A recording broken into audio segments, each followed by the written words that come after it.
Yesu ashimwe, izina ry'Imana rihabwa icyubahiro.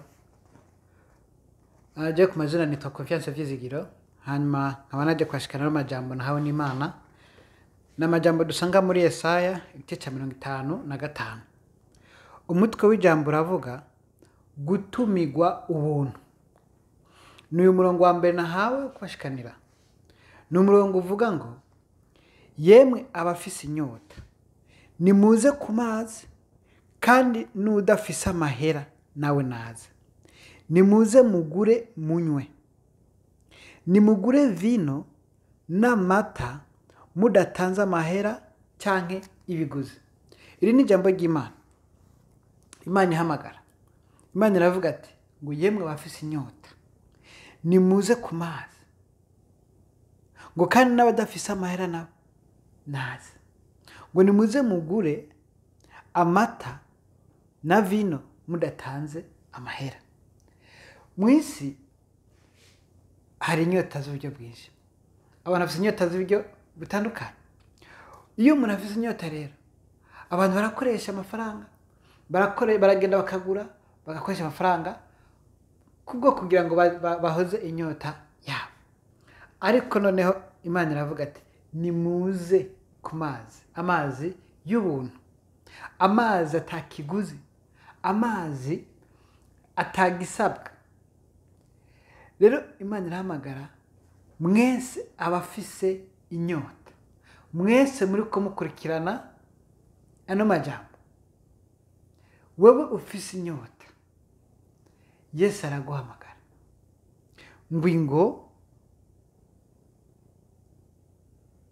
ngo muze ku mazi, ngo kandi n'udafise amahera nawe naze. Kuko nkuko umutwe w'ijambo bavuze ni ugutumigwa ubuntu. Ubu n'ubu Imana itugirira. Rero inyota, hari inyota z'uburyo bwinshi. Mwisi hari inyota z'uburyo bwinshi. Umuntu wese kandi afite inyota mu buryo bwiwe. Niyo mpamvu no mu rubanza, iyo ugiye mu rubanza usanga umwe ariko aranywa amazi, uwundi ariko aranywa fanta, uwundi ugasanga afise ikiyeri, uwundi afise vino. Inyota ziratandukanye. Umuntu wese afise inyota y'uburyo bwiwe.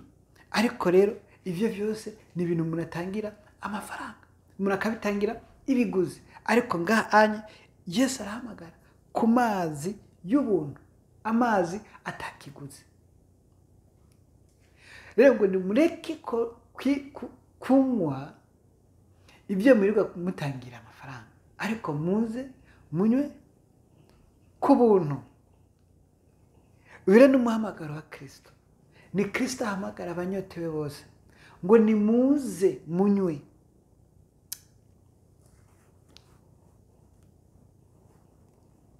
Hari inyota z'uburyo butandukanye. Hari abantu benshi bafise inyota. Inyota bivuze iki? Inyota ni barya abantu. Ni nk'uko unye woba ufise icyaha. Icyaha wagerageje guheba mugabo bikakunanira.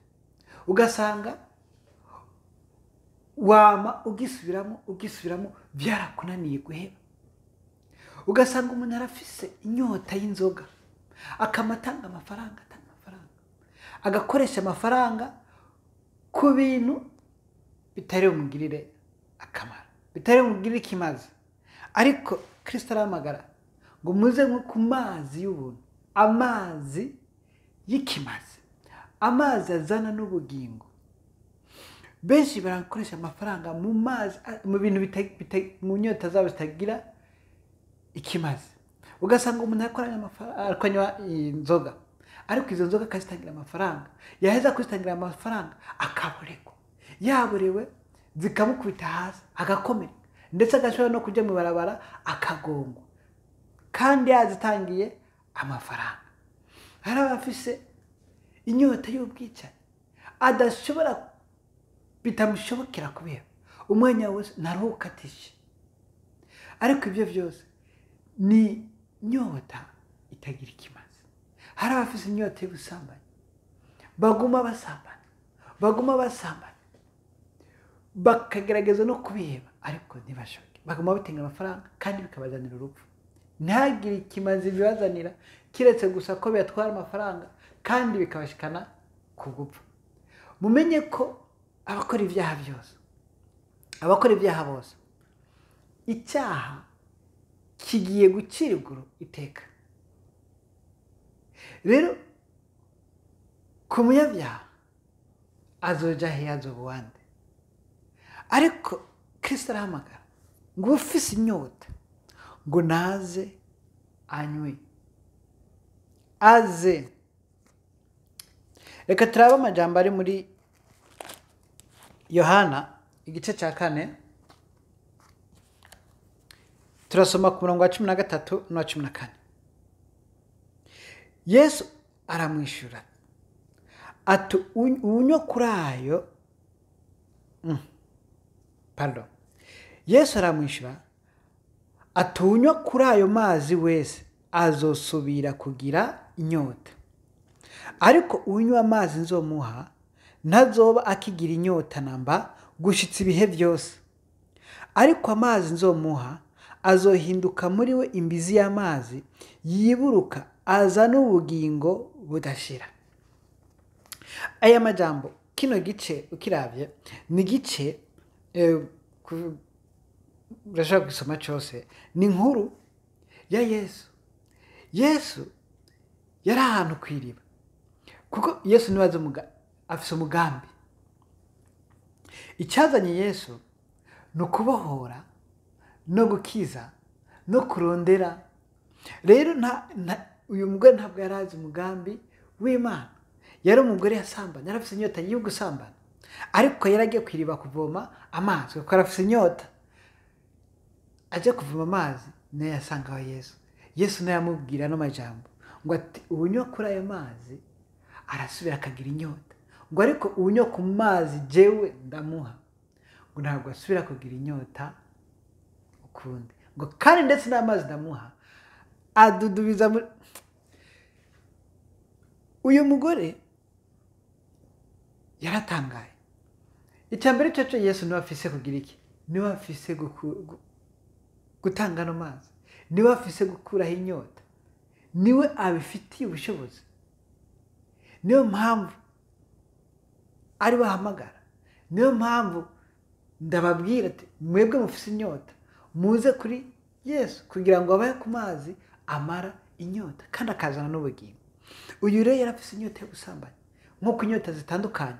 Hari abafise inyota z'ubwibone, hari abafite inyota zo kwicana, hari abafise inyota z'akaborego, hari abafise inyota z'uburyo butandukanye. Ariko uyu yari afise inyota y'ubusambanyi. Ariko rero Yesu amubwira no majambo. Yesu rero ni umuntu azi kandi abona byose, nta kintu na kimwe ahishijwe. Rero yari azi neza, uyu muntu yari azi n'imigambi yiwe, niyo mpamvu yamurindiye kuko arazi kwa aza. Ariko uyu mugore wewe ntabwo yari azi uko bimeze. Rero Yesu yarajya arondera, aramubwira ati rero unywa kuri ayo mazi arashaka kugira inyota, mugabo unywa ku mazi ndamuha. Rero icyamutangaje n'umugore niwe wasoma ino nkuru, nuko yasanze Yesu yari amuzi, yari azi ikintu cyose, nta na kimwe atarazi kuri we. Rero uwo mugore yaratangaye, uyu muntu anzi. Amaze kubisobanukirwa, asobanukirwa Yesu, bimutera kwihana, bimuteranye neza, kuko yaciye yaturi, kuko yaravuze ati uyu muntu anzi, numva isoni zake zihera, aca aratura, aravuga neza iby'inyota yiwe.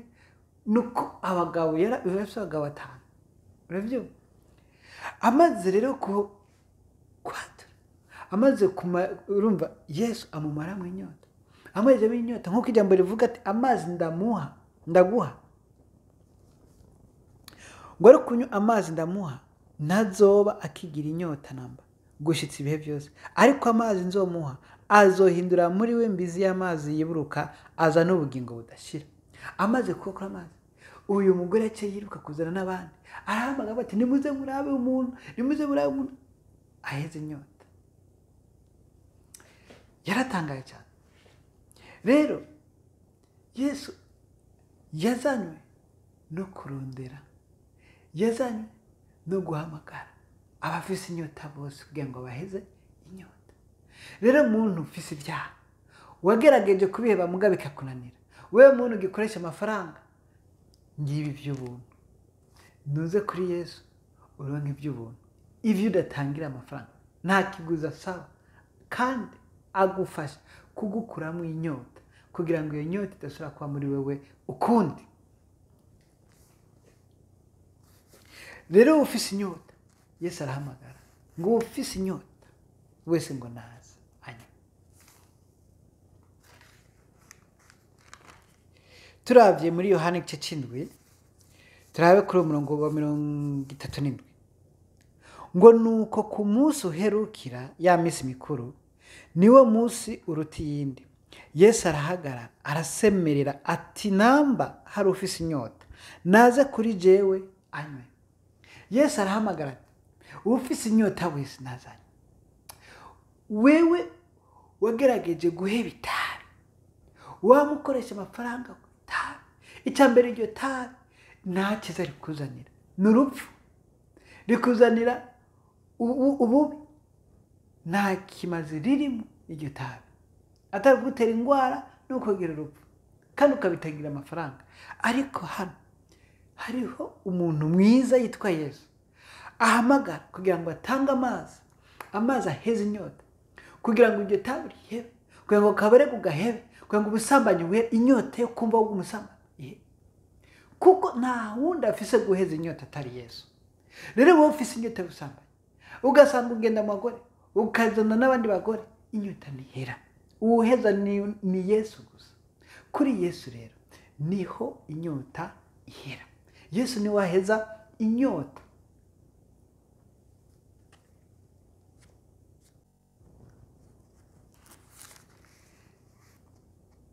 Rero mwese abazi ko mugandijwe n'inyota y'isi, ababoshwe n'ibya biryo bitandukanye, Yesu arahamagara ngo abarushe n'abaremerewe muze abaruhure. Abafise inyota nimuze abaha amazi aheza inyota, kugira ngo mudasubira kugira inyota ukundi. Hari abafise inyota z'amashavu, hari abafise inyota z'ubwibone, hari abafite inyota z'inzigo, hari abafite inyota zo kwiba. Ntabwo agerageza kubiba ariko bikamunanira, ariko kuri Kristo, kuri aya mazi aheza inyota yawe.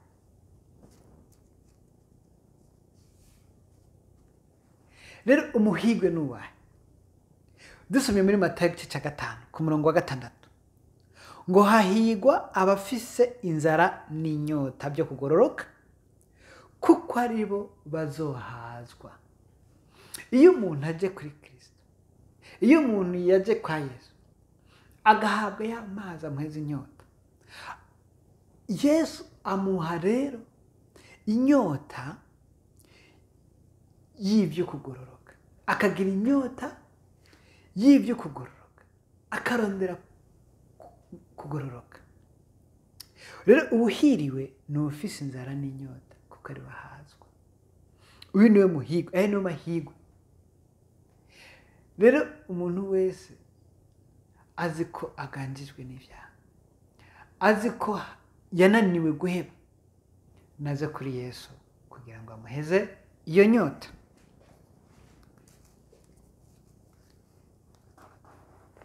Nta wundi afise gukuraho inyota atari Yesu. Nta wundi mutabazi dufise atari Yesu.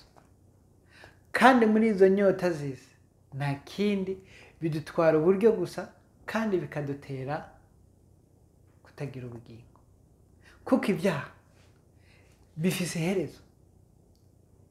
Hagiye gucibwa iteka umunyabyaha wese agapfa rubi. Ariko rero wowe ufise inyota, Yesu arahamagara nguze kugira ngo aguhezemwo iyo nyota, nk'uko yabikoreye uno mugore. Yari afise inyota y'ubusambanyi, ariko ntabwo yasubiye kugira inyota ukundi. Nuko rero mwumve ijambo ry'Imana, mwumve buno butumire bw'Imana, kuko ni Yesu atumako kugira ngo aruhure kandi ahoze imitima yabuzuye inyota.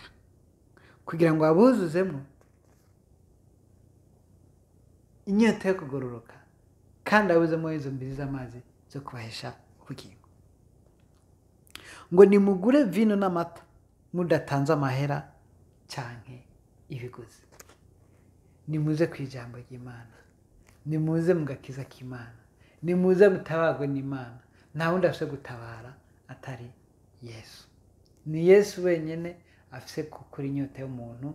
Nuko rero uwizi wese ko afise inyota, afise ikimuremereye, afise icyo yagerageje guheba kikamugora, yagerageje, ntibishoboka, bishobokera Yesu wenyine. Nuko rero amajambo nahawe kwashikanira nayo, Yesu abahezagire. Hanyuma ku muntu wese azi ko afise inyota, aze kuri Yesu kugira ngo amuheze iyo nyota, anywe ku mazi y'ubuntu. Nuko amahoro y'Imana ashishikara abana nawe.